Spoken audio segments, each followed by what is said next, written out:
জানি, এগুলো আমি জানি। তো গাইস দেখো, এখন হচ্ছে চুলগুলো সেই করছে, কালি করছে। তো তোমরা দেখতে থাকো। তো তোমরা ভিডিও ছেড়ে কেউ যেও না। তো তোমরা ভিডিওটা দেখো।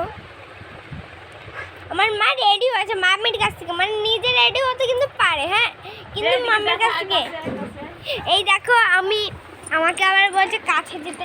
আমি যেহেতু ক্যামেরাম্যান, আমাকে 2000 টাকা দেবে, তাই জন্য আমি করতে।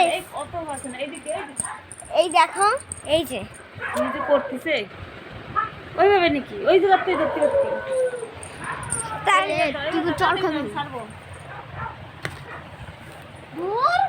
কি?